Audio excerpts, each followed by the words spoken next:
Mais nous, on dit que le pire, c'est pas tellement l'abstention dans les élections, même s'il vaut mieux voter, il vaut mieux s'exprimer lors d'une élection. Le pire, c'est l'abstention dans les manifs ou l'abstention dans les luttes. La résignation, en fait. On se présente pas parce qu'on rêve d'être président. Nous, c'est une mission militante, en fait. Même à gauche, il y a des gens qui nous embrouillent l'esprit et qui nous expliquent qu'il faut être sage. Et nous, on dit non, mais on peut plus être sage maintenant. Il y a un moment donné, il faut que ça bascule et il va falloir qu'on discute clairement de comment on fait changer les choses.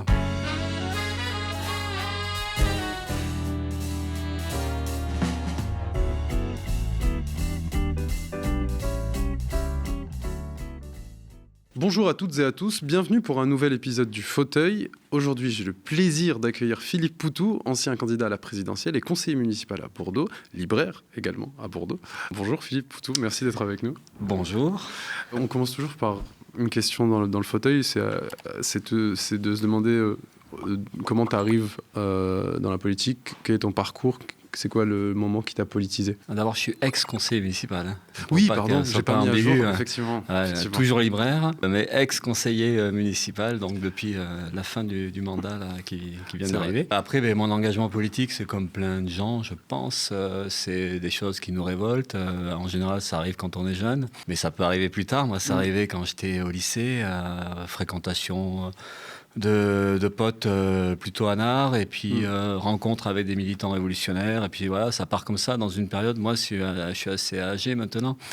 Ma jeunesse, c'est les années 80, c'est le début de Mitterrand, de cette soi-disant gauche qui avait suscité beaucoup d'espoir, notamment dans les générations de mes parents. Et en fait, il va y avoir beaucoup de déceptions parce que ce gouvernement de gauche va renier énormément de choses, de ce qu'il avait prévu de faire. Et notamment, moi, ce que je me souviens, c'est l'assassinat d'Éloi Machereau. Donc, c'est janvier 85.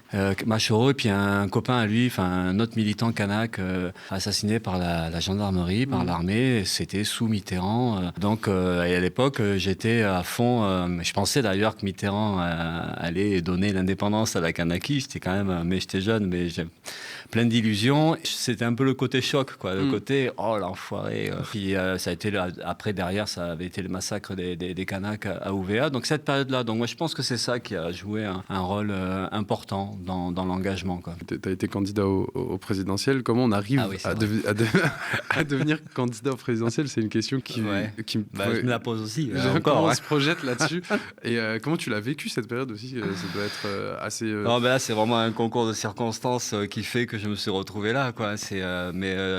L'essentiel de cette histoire-là, c'est la lutte contre la fermeture de l'usine Ford. Oui. Il y a deux événements. Il y a Olivier Besancenot qui souhaitait plus être candidat pour le NPA et donc il fallait en trouver un peu dans l'urgence. Et en même temps, il y a la lutte contre la fermeture de l'usine Ford. Bon, moi, j'étais ouvrier à Ford, à Blanquefort, juste à côté de Bordeaux. Et il se trouve qu'à ce moment-là, donc en 2011, on a une victoire, quoi, parce que Ford voulait fermer l'usine, était parti et revenu et a remis de la production. Enfin, il y a eu un achat-vente de l'usine. Enfin, bon, une histoire rocambolesque. Et donc, c'était une sorte de victoire momentanée, puisque après, des années après, on a fini par vraiment perdre et l'usine a finalement été vraiment fermée. Mais à ce moment-là, on gagne et on fait reculer Ford et on oblige même, d'une certaine manière, le gouvernement à intervenir dans ce sens-là. C'est Sarkozy et Lagarde à ce moment-là, donc des amis. Et donc, ça tombe là. Et donc, il y avait le profil un peu d'une victoire sociale. Et donc, c'est ce qu'on voulait aussi représenter. Donc, c'est comme ça que je me retrouve un peu dans l'hypothèse d'une candidature pour le NPA, et puis ça va aboutir, quoi. Et voilà. Toi, ça t'intéressait ? C'est difficile à dire, ça. Je sais pas, ça fait bizarre de dire ça, parce qu'en fait, nous, c'est particulier. On se présente pas parce qu'on rêve d'être président. D'abord parce qu'on pense que c'est une fonction complètement antidémocratique, et puis, c'est même complètement fou d'espérer être président, de penser qu'on pourrait l'être et tout ça. Donc, nous, c'est une mission militante, en fait, une mission de porte-parole, et puis d'essayer de faire passer, ou en tout cas de faire entendre des idées, et puis de faire entendre une autre façon de faire de la politique, tout ce qu'on peut véhiculer à travers une campagne de militants révolutionnaires. Et donc, il se trouve que j'avais accepté de faire ça, et puis voilà, puis je l'ai fait 3 fois, alors qu'au départ, c'était pour une fois. Et c'était plutôt un succès sur cet aspect-là, c'était de montrer autre chose. Je pense qu'il y a toute une génération de militants de gauche qui voyaient dans tes candidatures et tes campagnes un vent de fraîcheur sur le... Ouais, c'est ce que... il y a un petit décalage avec les scores électoraux, oui. mais à la limite, c'est des décalages qui sont logiques, puisque les gens, ils ne nous voient pas comme des potentiels vainqueurs, ou ils ne nous voient pas d'ailleurs comme de ceux qui, seraient des vrais candidats, en fait, mais plus des gens pour montrer autre chose, ou pour dire autre chose, ou faire exister autre chose. Et de ce point de vue-là, on peut dire que ce soit avec Olivier Besancenot, mais même d'autres militants révolutionnaires, militantes révolutionnaires, parce qu'on peut penser évidemment à Arlette Laguillet dans les années 70, ou Alain Krivine pour notre courant à peu près à la même époque, à chaque fois, on pense que ça joue un rôle très utile. En tout cas, ça fait exister une contestation politique au système capitaliste, et ça fait exister, ou en tout cas, ça montre qu'il peut y avoir autre chose que toute la merde qu'on a en permanence dans le monde politique. Et puis c'est vrai qu'il y a des retours assez positif sur le fait qu'on soit là, qu'on dise des choses. Bon, après, il faudrait trouver une manière arriver à être un peu plus efficace dans la défense de nos idées, parce qu'on fait quand même grosso modo du surplace, et ça nous pose aussi un problème de savoir comment on peut faire pour à la fois faire entendre des idées, mais après, derrière, donner vraiment envie aux gens de faire de la politique et de s'organiser par elles ou par eux-mêmes. C'est quelque chose qui est assez compliqué à faire, quoi. On se satisfait pas juste, regardez, on est là, on dit des choses, c'est cool. Derrière, on aimerait bien, et voilà, il y a quelque chose qu'on sait pas faire, ou en tout cas qu'on ne sait pas amener à faire, quoi. Il y a donner envie aux gens de faire de la politique, et l'auto-organisation, c'est une mission historique de la gauche, mais il y a toujours un petit paradoxe, c'est la représentation des classes ouvrières, ce qui a aussi été, disons, un vent de fraîcheur pour les militants de gauche, c'était de voir un ouvrier sur un plateau télé en train de dire des vérités ou des positions révolutionnaires à des représentants de la classe bourgeoise. Comment on fait pour représenter la classe ouvrière et l'intégrer à la politique, et pourquoi une partie de la gauche ne le fait toujours pas, voire toute la gauche en fait, quand on y pense. Après, la gauche, c'est toujours pareil, c'est quand on utilise ce mot-là, on a vraiment on se dit, comment on peut le définir, quoi, parce que c'est où la frontière, et une grande partie de la gauche a tellement renié ses propres idées, on va dire la gauche institutionnelle, ou la gauche de pouvoir, ou la gauche réformiste, qui elle se moque pas mal quand même de la représentation populaire, parce qu'en fait c'est pour ça c'est aussi le rapport aux élections, c'est le rapport aux institutions. Même dans la gauche, il y a plein de gens qui pensent qu'ils sont les bons représentants, et que eux seuls ou elles seules pourraient représenter et pourrait diriger la société et faire mieux que ce que la droite fait, sans discuter qu'en fait les institutions elles-mêmes sont profondément antidémocratiques, et qu'il est en réalité impossible de changer profondément les choses dans le cadre institutionnel ou dans le cadre d'une société telle qu'elle est aujourd'hui. Et nous, on représente une autre gauche, mais on va dire la gauche révolutionnaire ou la gauche anticapitaliste, et d'essayer de dire que ce qui est déterminant là-dedans, c'est la seule force capable de transformer réellement la société, c'est la population, c'est le camp des opprimés, et à travers leur révolte, à travers leur lutte sociale, à travers leur auto-organisation. Pour nous, c'est ça le moteur. Donc une élection peut permettre de dire ça, de l'exprimer, et c'est pour ça que sur les plateaux télé, des fois, c'est plutôt intéressant de pouvoir le dire, quoi, de se confronter à ces représentants de la bourgeoisie, ou en tout cas des classes plutôt aisées, qui sont plutôt contents du système, et puis qui ont un gros mépris social envers justement tout ce qui est en bas, tout ce qui est populaire. Et donc nous on peut exprimer cette idée-là. Après derrière, pour que ça change vraiment, il faudrait qu'il y ait je sais pas comment ça peut se passer, quoi, parce qu'on le voit dans l'histoire, on le voit même récemment, il y a des fois des embrasements, on l'a vu avec les femmes en Iran, on le voit en Amérique latine, on le voit en Asie, dans tous les continents, on voit à un moment donné des révoltes populaires, et on se dit ça y est, il va se passer quelque chose, et on voit bien d'ailleurs que la force elle est dans la révolte populaire, elle est dans l'occupation de la rue, et c'est comme ça que ça bouscule les pouvoirs, et c'est comme ça que les dominants ont peur. Mais après, la difficulté qu'il y a, c'est comment tout ça tient, ou comment ça laisse des vraies traces, et comment à un moment donné la population finalement, au-delà de la colère qui s'exprime, comment il y ait cette ambition et cet objectif de prendre le pouvoir, en tout cas d'organiser par elle-même de la société. Et nous on essaie de représenter ça. Alors après la gauche, comment faire en sorte qu'il y ait une véritable représentation populaire? En fait le meilleur moyen, c'est que les gens fassent de la politique au quotidien, et ce qui est déjà le cas en réalité. Et le décalage qu'il y a, c'est le monde politique où on a souvent des classes sociales plutôt aisées, des professions libérales logiques. C'est elles qui ont la disponibilité morale et c'est elles qui ont même le temps de faire de la politique. Par contre, les gens les plus en difficulté, dans les situations de précarité, dans les situations de souffrance sociale, ils n'ont pas la disponibilité pour faire de la politique, pour après le boulot ou après une journée ou pendant la journée de s'occuper de ça. C'est ça. Et donc, du coup, ça pose plein de problèmes. C'est la question, on pourrait dire la réduction du temps de travail serait fondamentale là-dedans. C'est-à-dire, en fait, de faire en sorte que les gens ils aient le temps réellement. De se poser mais surtout, question, après, c'est la question du niveau de vie, c'est la question d'avoir les moyens. Et c'est là où on voit que la société, elle ne permet pas tout ça. Nous, on l'a vu à l'échelle municipale. Quand j'étais conseiller municipal, on avait une petite équipe militante et on essayait de faire chier la gauche au pouvoir qui n'était pas vraiment de gauche, en fait. Une mairie écolos et socialistes, bien peu de gauche et bien peu écolos non plus. Et nous, on essayait de leur expliquer, mais on n'avait pas d'illusion, mais on essayait de leur dire qu'en fait, leur boulot, ce serait en fait de mettre en place des outils, un cadre où la population peut se retrouver, discuter, échanger, et même de permettre à ce que la population elle a un droit de décision et quelque part, au moins un peu de pouvoir à l'échelle locale. Et ça, ils en sont incapables. Ils veulent même pas, ils en ont peur même de donner du pouvoir à la population. On voit que rien ne change parce que la population, à aucun moment, elle est encouragée à s'auto-organiser, encouragée à faire de la politique, à se réunir, et puis lui montrer qu'elle pourrait avoir le droit et le pouvoir de décider de ce qui la concerne directement. Et ce serait ça la véritable représentation. C'est en fait s'auto-organiser et décider par elle-même de ce qu'il est intéressant de faire ou de ce qu'il est important de faire à l'échelle locale, dans un quartier ou sur le lieu de vie, quoi. Ce qui explique l'augmentation de l'abstention à chaque scrutin maintenant. Avant, on disait que l'abstention était uniquement aux élections nationales, mais là, même au municipal, il y a eu pas mal d'abstention à l'échelle.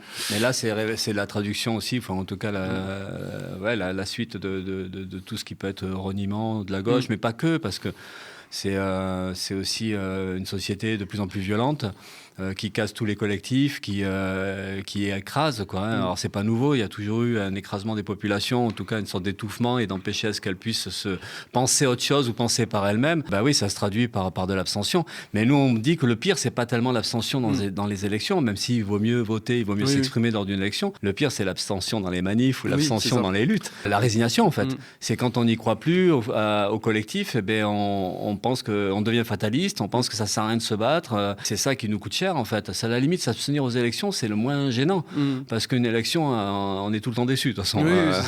Le soir de l'élection, on est déçu, on est content, mais quelques temps après, de toute façon, on est déçu.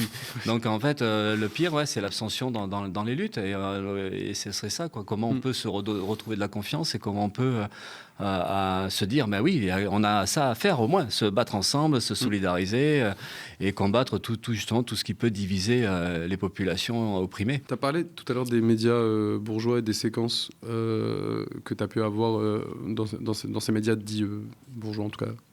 Les médias classiques, on va dire. Tu as des séquences qui sont devenues très virales. À l'époque, notamment des débats avec Le Pen et Sarkozy. Il y avait aussi François Fillon. Ces moments-là, est-ce que tu les as préparés, où tu disais, tu avais des petites phrases, tu les as travaillées, ou bien quand tu vas sur ce genre de plateau, tu es en mode je vais y aller à l'instant, je vais dire ce que je pense et est-ce que c'était quelque chose de spontané? Il y a les deux. Évidemment que quand on se présente à une élection ou présidentielle ou même toutes les autres, les municipales, parce que au nouveau parti anticapitaliste, comme dans beaucoup d'organisations révolutionnaires même, on participe aux élections, justement, ce qu'on disait au départ, pour faire entendre un peu les idées. Donc on prépare, en tout cas on essaie d'avoir un peu d'efficacité et de savoir comment on va dire les choses. Donc forcément on essaie de réfléchir à la façon dont on va communiquer. Mais après il y a une grande part de spontanéité, entre guillemets, si on peut appeler ça comme ça, parce qu'en fait une interview ou un passage télé, on maîtrise pas grand chose. On a beau avoir de l'expérience, on a beau que ce soit Olivier ou moi ou d'autres camarades, au fil des années, on se dit bon ça va, on a un peu, et puis en fait on s'aperçoit que le cadre d'une interview, le cadre d'un plateau télé ou radio, on le maîtrise pas du tout. C'est maîtrisé par le média dominant, avec eux ils maîtrisent l'outil, et puis nous là on essaie de se dépatouiller comme on peut d'un cadre qui nous est imposé. Et donc, en fait, forcément, il y a de l'imprévu. Et heureusement, d'ailleurs. Parce qu'en fait, ça passe où ça peut passer. C'est-à-dire que nous, quand il y avait le débat avec Fillon ou Le Pen, et puis tous les... J'allais dire, je vais... tous les autres. Si tu peux dire ce que tu veux. C'est le problème aussi de on ce sait fauteuil. qu'on a envie. Ils sont là, ils sont en face. Fillon, il était en face de moi. Le Pen était là. Macron était là. On a envie de s'en occuper. Sauf qu'on a un cadre d'une émission on nous explique d'ailleurs qu'il ne faut pas attaquer les autres, qu'il faut défendre notre programme et éviter d'attaquer les autres. Et nous, on se dit, c'est pas possible, on va pas être à côté d'eux et pas les attaquer. Sauf qu'on ne sait pas quand c'est qu'on peut le faire. Parce qu'on est pris aussi dans ce truc, il faut qu'on défende nos idées. On n'est pas juste là pour aboyer sur les autres, on est aussi... et donc, du coup, ça passe. Et bon, voilà, ça passe comme ça sort. D'autres interviews, c'est pareil, quoi. On a envie, on bout. Parce qu'en plus, le cadre médiatique, tout est feutré. L'éclairage est super. C'est presque comme le décor ici, d'ailleurs. On a des jolis sièges. Les gens sont hyper bien habillés. Tout le monde est hyper gentil. Et tout est fait pour pas qu'on soit en colère, en fait. Parce que ça ferait bizarre qu'on se mette en colère alors qu'on nous offre le café. Des fois, on a des petits fours. Et non, on peut pas être... quand Bouygues nous invite ou quand c'est Drahi, tout ça, bon, on va être gentil avec eux parce qu'ils nous invitent, ils sont sympas. D'ailleurs, dès qu'on critique, ils nous disent ça. Regardez, vous critiquez, mais on vous invite. Donc, du coup, tout est fait pour qu'on se taise ou qu'on soit tout gentil. Et c'est pas si évident que ça, finalement, de dire... Et donc, ça sort souvent comme ça peut. Et voilà, et ça sort. Et c'est pour ça que des fois, ça peut sortir sous des formes qui sont virales parce que ça sort, quoi. Et il y avait aussi, ça se voyait beaucoup sur tes passages sur BFM où il y avait vraiment un plateau entier de chroniqueurs ou d'éditorialistes plutôt ultra-libéraux, quoi. Et surtout, il y avait une sorte de langage très policé, quoi. C'est dès que tu parles un peu de la vraie vie, avec des mots qui sortent un peu du cadre, ça les choque, sincèrement. Tu l'as ressenti, ça, que tu étais en train oui, mais c'est pour ça on se sent nassé, comme dans une manif. Sauf que là, c'est plus cool, on se fait pas taper dessus. Mais c'est un peu le même truc. C'est-à-dire, en fait, c'est pour ça que c'est de la gymnastique, une interview, en général. C'est comment on se dépatouille, comment on arrive et on a une pression. Que les journalistes soient 1, 2 ou 3 avec des chroniqueurs, des éditorialistes, plein de gens qui servent à rien mais qui savent tout autour. Et donc ça exerce une pression. Et libérer la parole dans ces cas-là, c'est pas si simple que ça. Et on le voit quand on en vient à sortir des mots qui les vexent ou ils vont nous faire la morale de suite. Ils vont nous dire mais attention, nous faire passer pour l'impoli ou pour la personne qui est insultante, alors que on essaie de réagir à des politiques qui sont mises en place, qui sont plus qu'insultantes. Condamner des gens à la pauvreté, tout ça. Et le fait de le dénoncer avec des mots crus, ça les choque, mais ils ne sont pas choqués par la réalité sociale où il y a des millions de gens qui sont dans des galères dingues. Donc voilà, mais l'intérêt qu'on soit là, ça peut être un révélateur en fait de ça, ou même dans les médias, on a la lutte des classes en fait, on a quelque chose qui domine, et puis des gens parfois qui sont invités et qui eux font partie des personnes qui sont plutôt dans le camp des dominés, et ça c'est intéressant parce que ça révèle ça et ça peut montrer, regardez, voilà, la société c'est ça. Le meilleur moyen de lutter, c'est aussi de soutenir le Média TV, et on est en pleine campagne pour obtenir la TNT régionale Île-de-France, donc n'hésitez pas à nous donner de la force en allant sur soutenez.lemediatv.fr. Tu m'as fait la transition parfaite, donc j'en ai profité. Et sur la colère, j'ajouterais, autant c'est difficile parce que je dis ça, mais en fait le plus dur c'est pas un plateau télé, parce qu'un plateau télé, bon voilà, c'est tout est cool d'une certaine manière, même si on voit la domination de classe ou même si on voit le mépris social et le mépris de classe. N'empêche que c'est pareil partout dans la société, c'est-à-dire dès qu'on se met en colère, c'est dénoncé. On peut parler des manifestations quand elles sont un peu radicales, quand il y a un arrêt de bus qui brûle ou quand il y a une vitrine de banque qui pète, ça y est, ça devient scandaleux, ou quand il y a des émeutes dans les quartiers populaires. Donc le scandale, il est quand les gens étouffent et expriment leur colère et puis ça pète. Là, ça devient un scandale et on explique que là, c'est pas bien, qu'il faut rester sage, qu'il faut... alors qu'en réalité, c'est le monde politique qui est pourri, qui lui est violent parce qu'il impose, ou en tout cas, il fait en sorte qu'une société ultra inégalitaire puisse continuer à vivre et vivre aux dépens des gens. Et donc, c'est toujours pareil, quoi. C'est par quoi on est scandalisé, par quoi on est révolté. Et donc, après, nous, ça donne envie de dire on a un droit à la colère, en fait. On a un droit à à péter des trucs par moment, parce qu'on nous pète tout. On nous pète nos emplois, on nous pète nos logements, on nous pète nos conditions de vie.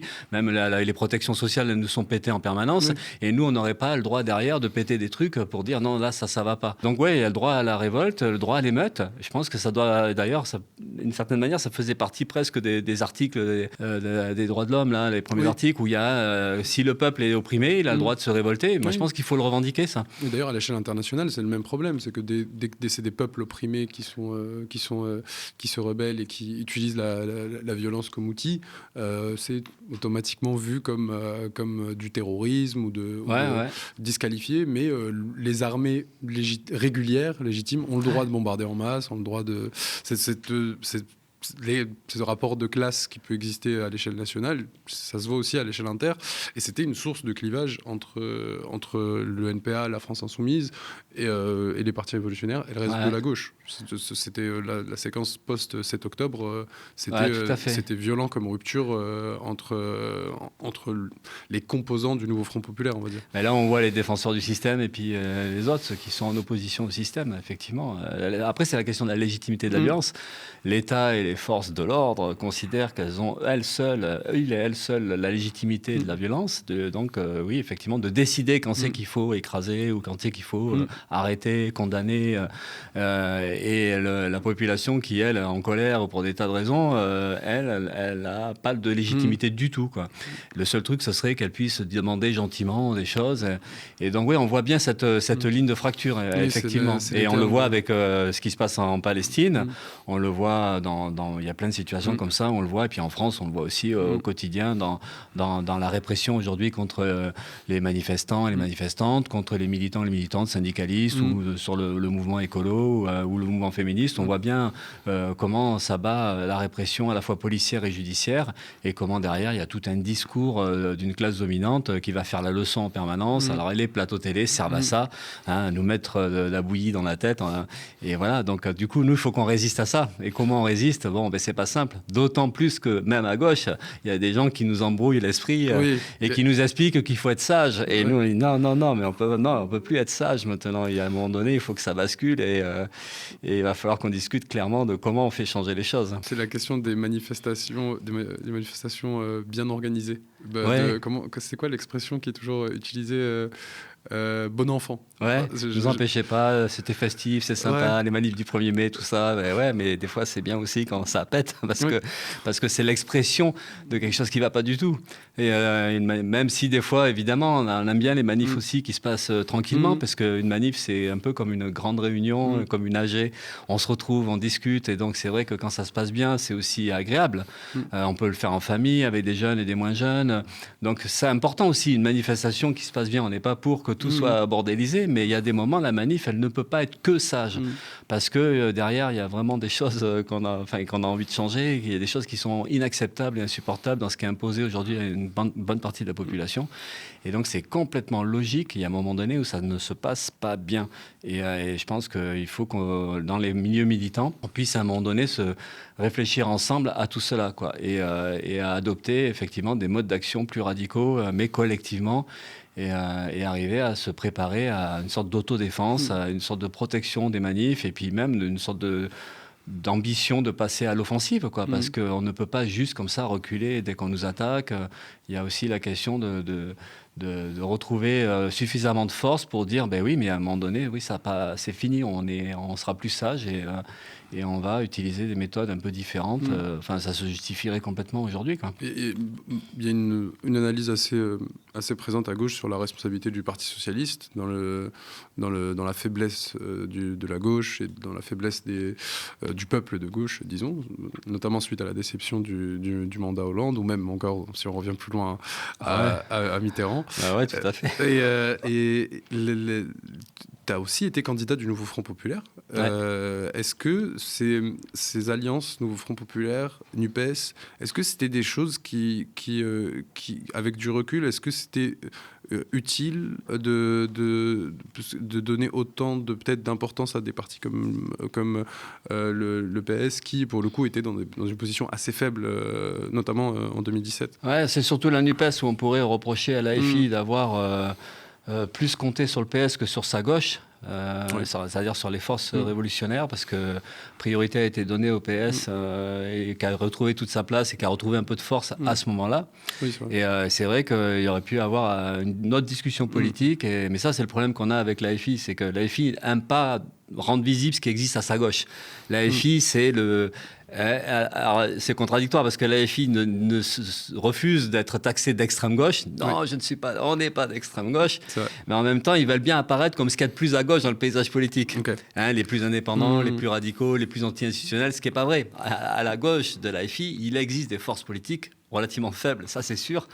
Mais ça vaudrait le coup qu'il y ait une vraie discussion entre nous et qu'on puisse arriver à voir comment on peut reconstruire justement une gauche radicale et comment on peut la construire avec ses tendances. Parce que dans la gauche radicale, il y a des tendances. Il y a l'AFI qui est plutôt institutionnelle ou plutôt avec un côté très réformiste, avec sa révolution dans les urnes. Et puis dans cette gauche radicale, il y a une gauche profondément anticapitaliste et qui, elle, est sur d'autres lignes politiques. Donc ça serait bien qu'on puisse discuter de ça. Bon. Maintenant, avec le reste de la gauche, qui n'est plus vraiment de gauche, si on parle du PS et même une partie des écolos, le NFP, nous, on n'a aucun regret. On est d'ailleurs tout simplement parce que l'objectif a été atteint. L'objectif du NFP, c'était d'empêcher que le RN prenne la tête à ce moment-là. On était dans une sorte d'urgence. Il y avait 3-4 semaines devant nous. C'était pratique parce qu'on avait un délai. On savait que le 7 juillet, il se passait quelque chose ou pas. Et donc, il y avait cet objectif-là qui était clairement affiché. Et là, ça valait le coup, y compris avec le PS. D'ailleurs, à ce moment-là, le PS, il a joué le jeu, enfin, Faure avait joué le jeu plutôt correctement. C'était le front unique, antifasciste. Voilà, on se serre les coudes, la gauche, machin, avec un programme qui était quand même relativement radical. C'était un programme qui était clairement antilibéral. Et donc là, voilà, tout le monde joue le jeu. Et on réussit l'objectif. Alors, dedans se sont infiltrés des faux, Hollande ou d'autres, et qui ont été... C'est fou d'ailleurs qu'ils puissent se retrouver là, dans un programme qui était à l'opposé de ce qu'ils avaient pratiqué un peu avant. Mais ceci dit, voilà, nous, on ne regrette pas parce que c'est aussi l'expérience d'une unité qui a fonctionné. Alors, cette unité-là, elle n'a pas survécu parce que derrière, évidemment, on est avec le PS ou avec d'autres, on n'est pas du tout en fait sur les mêmes lignes. Mais dans le cas d'urgence, ça a fonctionné et tant mieux. Et on peut penser que même demain, dans des cas très particuliers, cette unité très large, elle est justifiée. Okay. Un peu comme aujourd'hui, ça aurait dû le faire, ça l'a pas vraiment fait, mais à Perpignan contre un maire d'extrême droite ou à Carcassonne pour éviter que l'autre fou de Barthès puisse être élu, ça aurait été justifié et certainement beaucoup plus efficace si la gauche s'était retrouvée sur un terrain politique de gauche de confrontation avec les idées réac et avec les fachos. Il y a des cas comme ça où nous, on ne serait pas gênés de se retrouver, y compris avec le PS, parce qu'il y a un moment donné, il faut trouver les bonnes lignes, les bonnes démarcations, quoi. Mais là, aujourd'hui, on pense que l'essentiel, c'est l'idée de reconstruire une gauche radicale et de discuter de ce que ça pourrait vouloir dire une gauche radicale, mais une gauche où tout le monde se respecte et qu'il n'y ait pas un ou une qui voudrait se retrouver en position hégémonique et puis dire non, c'est nous qui décidons et puis vous êtes les petits révolutionnaires, suivez-nous. Et on aimerait bien que, et ça c'est un peu le problème qu'on a avec l'AFI, c'est des fois de faire un peu les chefs et de dire c'est nous, non, peut-être qu'on pourrait s'y prendre autrement et ça serait plus efficace. Tu as parlé du rapport à la France Insoumise récemment sur Baxit, et parce qu'on t'a posé la question des prochaines présidentielles et d'une éventuelle discussion pour soutenir Jean-Luc Mélenchon aux prochaines présidentielles, qui n'est pas encore candidat. Je ne sais pas quand est-ce que la vidéo sort. C'est un grand mystère. C'est un grand mystère. Mais du coup, dans quelles conditions ça serait possible ? Est-ce que justement, c'est dans le cadre de cette discussion que tu aimerais avoir avec la France Insoumise et comment l'ancrer à la gauche radicale durablement ? Oui, mais là, avec la présidentielle, on va peut-être se retrouver dans un cas de figure qui ressemble beaucoup au NFP. Bon, là, sauf que c'est pas tout à fait la même élection, parce que là, il y avait les législatives, et c'est vrai que les législatives, il y a un côté plus sympa, parce que c'est plusieurs candidatures, il y a un côté un peu collectif. La présidentielle, ça va être tout sauf collectif. C'est une candidature, et avec un côté effectivement très institution. Voilà. Mais ceci dit, la question politique est complètement posée, c'est-à-dire comment on prépare ça. On sait que pour la première fois, et c'est un peu l'originalité de la prochaine élection présidentielle, c'est que pour la première fois, l'extrême droite peut gagner. Et non seulement elle peut gagner, mais en plus on nous explique qu'elle va gagner. Tout le monde, on nous sort des sondages où Bardella est largement devant, ce qui est complètement dingue, mais c'est comme ça et c'est possible, largement possible que l'extrême droite gagne ce coup-ci. Donc ça veut dire qu'à la gauche, et au moins à la gauche radicale, on soit en capacité de se préparer ensemble. Et qu'il ne s'agirait pas que chacun, même si là aujourd'hui c'est assez pitoyable, parce que la multiplication des candidatures, elle est là, mais pourquoi pas, mais en attendant, est-ce qu'on peut être un peu sérieux et discuter, mais pas juste de la gauche politique, parce que c'est peut-être sans issue, parce qu'en fait, ce qui s'est passé avec le Front Populaire, le nouveau Front Populaire, le côté chouette c'est pas tellement que... Enfin, l'entente des états-majors de gauche, en fait, il n'est pas venu comme ça tout seul. Oui. Il se trouve que très rapidement, ça a été aussi l'effet du choc quand Macron annonce la dissolution. Et la pression populaire. Voilà, il y a eu un effet panique. Et pour une fois, la panique, la réponse à cette panique-là, ça a été... non, ça va pas le faire.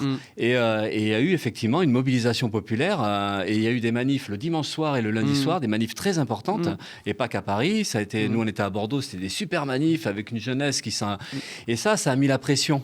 Ça a mis la pression sur les états-majors de gauche qui, en 48 heures, ce qu'ils n'avaient pas été capables de faire aux européennes, ont réussi non seulement à trouver un accord, mais en plus sur une base programmatique.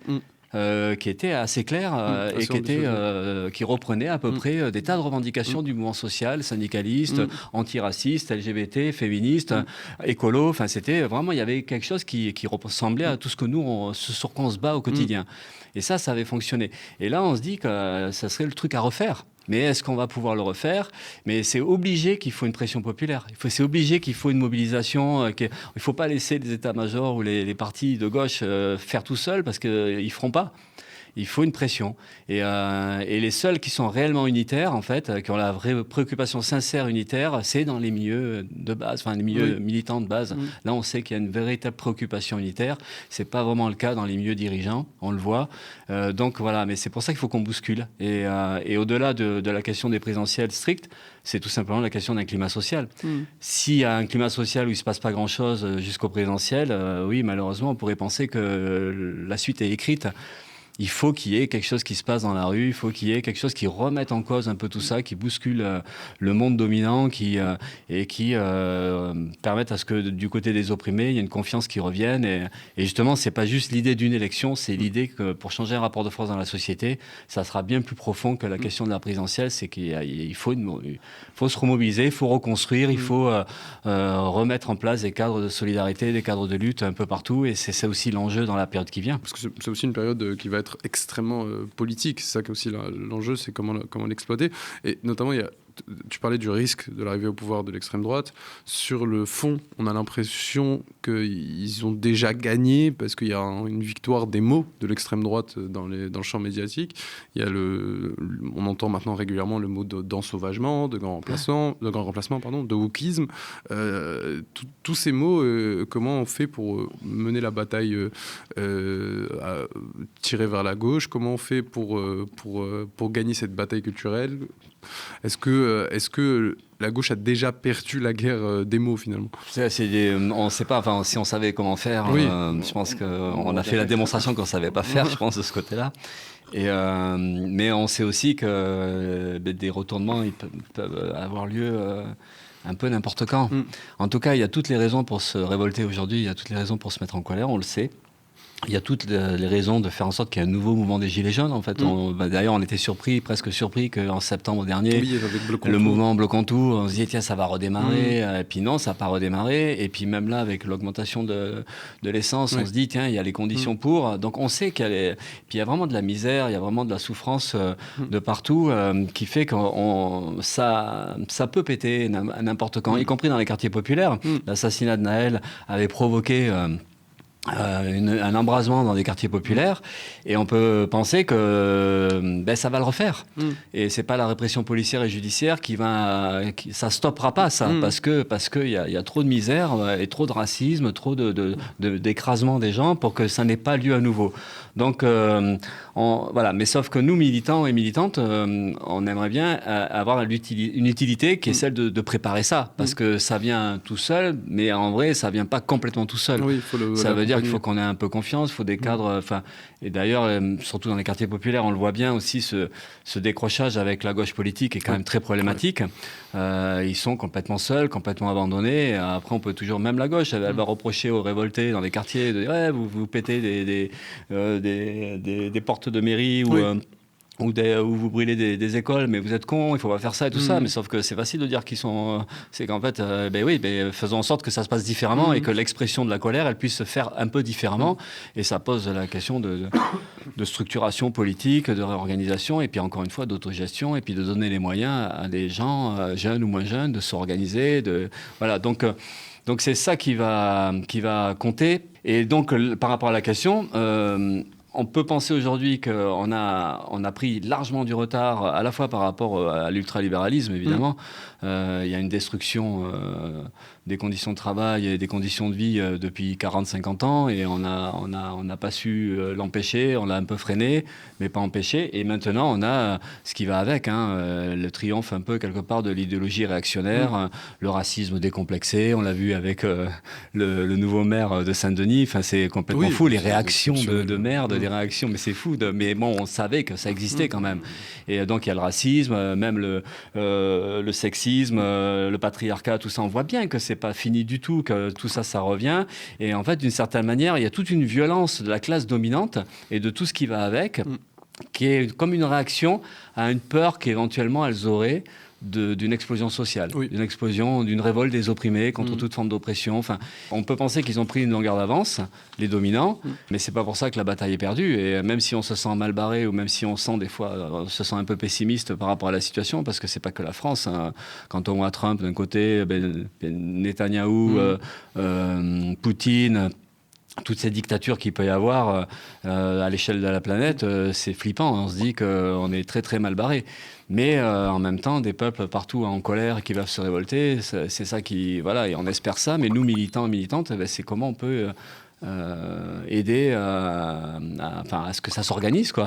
Et même afficher la gauche radicale aujourd'hui, sa mission, ce serait de dire, voilà, la seule issue pour nous, c'est la révolte. Et organisons-nous, préparons-nous tout ça, pas juste préparons l'élection présidentielle, préparons les combats dans les rues, défendons-nous aujourd'hui, dès maintenant, parce qu'on est la menace, elle est surtout là. C'est quoi les outils pour ça, les canaux où on peut dire ça ? Est-ce qu'il y a des espaces encore médiatiques où on peut dire ça à une échelle importante sur les réseaux sociaux? On a l'impression aussi qu'il y a une invisibilisation aussi de la gauche radicale, avec notamment les algos qui favorisent énormément l'extrême droite. Quel espace il nous reste finalement? C'est ça la question inquiétante. Alors c'est sûr que c'est pas dans les médias dominants, mais après il y a les réseaux sociaux qui laissent une place quand même à ça, à l'expression de cette colère-là. Il y a plein de petits médias, enfin petits pas au sens les médias qui essaient d'exister, qui se créent, tout ça. Puis même il n'y a pas que l'histoire des médias, il y a des gens qui expriment, il y a des blogs, il y a quand même toute une expression de révolte et de colère avec des gens qui sont même pas forcément organisés, mais qui arrivent à faire aussi bien que des organisations du point de vue de l'expression et d'une perspective politique à défendre. Donc ça existe. On a la dernière, l'émission avec la bande à Juliette Arnaud et tous les autres là, et qui eux expriment quand même assez clairement une sorte de perspective de révolte et de ras-le-bol du système. Bon, ça se fait avec beaucoup d'humour, mais et puis après en vrai c'est invisibilisé comme vous dites, mais ça existe, il y a des associations, il y a des collectifs, y compris dans les quartiers populaires, il y a les organisations féministes ou les organisations écolos qui sont quand même sur une logique très radicale, les soulèvements de la terre. On voit bien quand même pas mal de collectifs qui se mettent en place et qui affirment des projets de contestation radicale de la société. Et on a pas mal d'écrits, il y a des bouquins, ce qu'on appelle les essais, Andreas Malm, ou même dans tous les niveaux, sur la question de la surveillance et du flicage.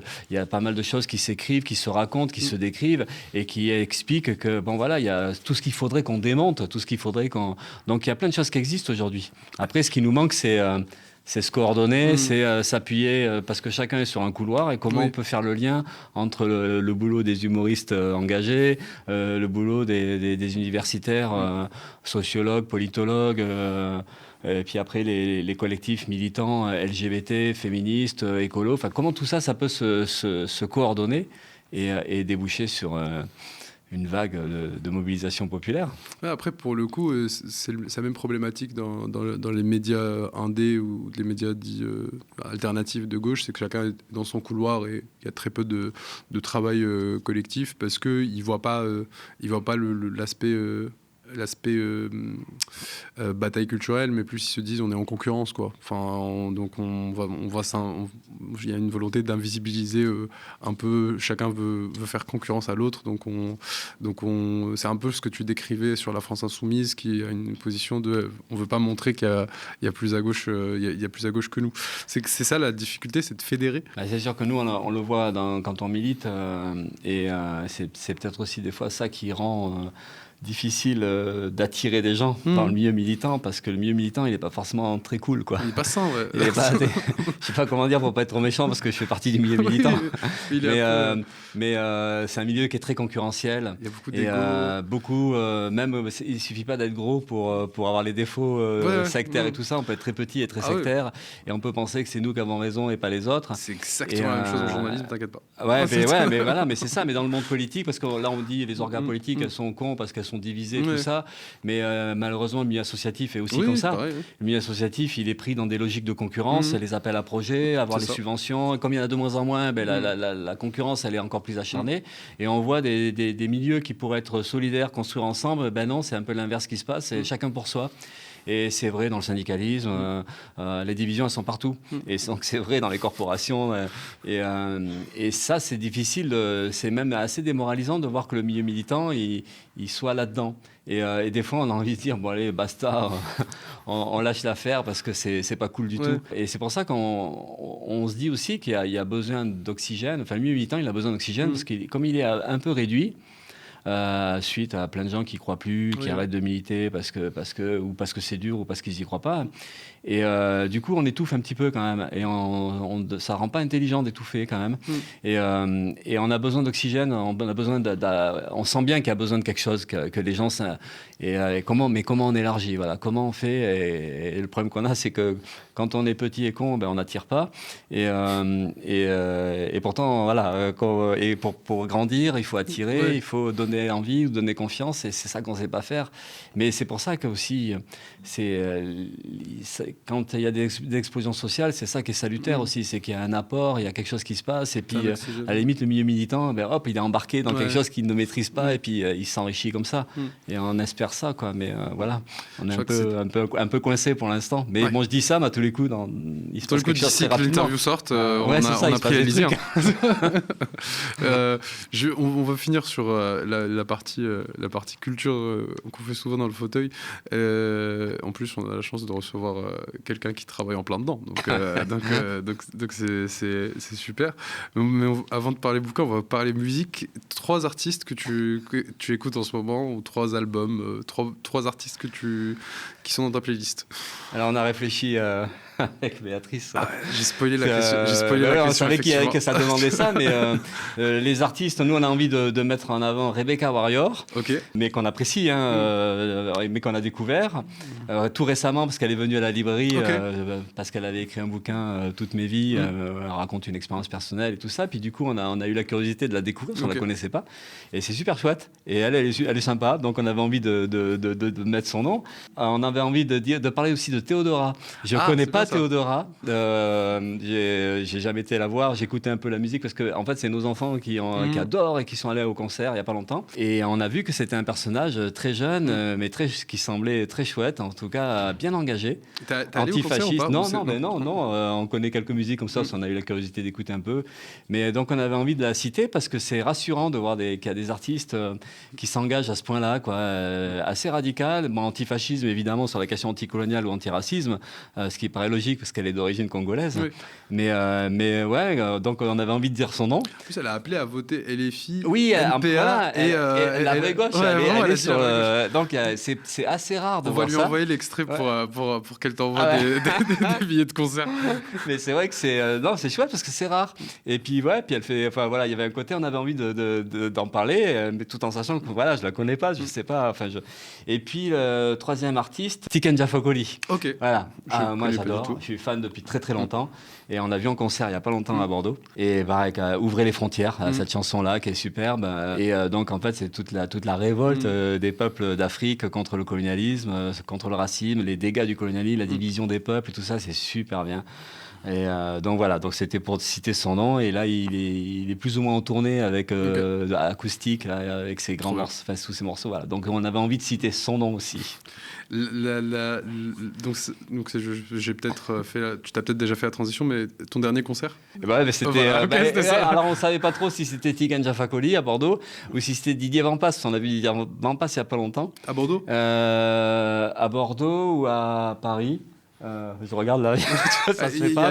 Si, mais tu veux ce que tu veux. Il y a des... Mais Didier Vampas qu'on aime bien aussi. Okay. Mais on se rappelle pas. C'était voilà. C'est Béatrice. Je parle avec mon oreillette. C'est Béatrice mon oreillette. Pas de souci, t'es la bienvenue. Un film politique qui t'a marqué? Alors là, on va parler de tout récent, hein, de documentaires récents, parce que sinon il y aurait plein de trucs. Mais alors, le titre, c'est Soundtrack of Coup d'État. C'est super bien. C'est un documentaire de 2h30.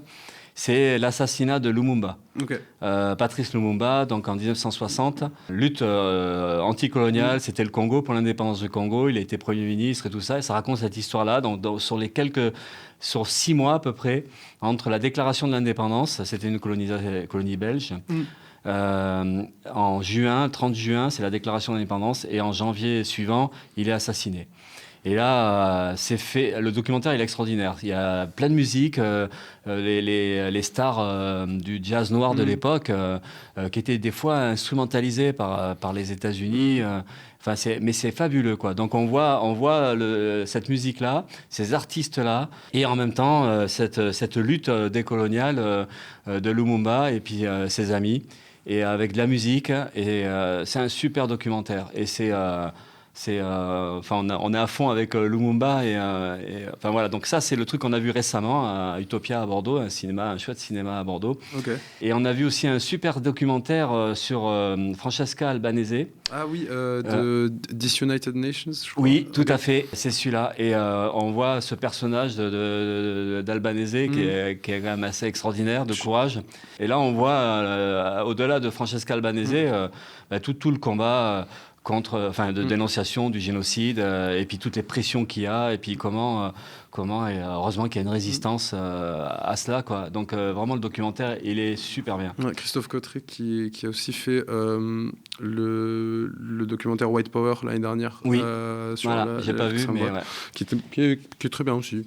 Et un autre documentaire, je finis là-dessus vite fait, s'il y a la place. On a le temps. C'est un documentaire sur Orwell et 1984, il est sorti il y a pas longtemps. Okay. Ça s'appelle 2 + 2 = 5. Okay, et c'est Raoul Peck, qui est qu'on connaît un petit peu, il a fait pas mal de choses, pas mal de super documentaires. Et là, c'est fort parce que c'est sur la question de l'autoritarisme. Et puis ça mélange les images d'archives, d'actualité. Et en fait, ça a toute une ambiance d'autoritarisme, de dictature et tout ça. Et puis c'est un hommage à Orwell, ce qu'il a écrit. Et en même temps, ça montre le danger dans la période dans laquelle on est.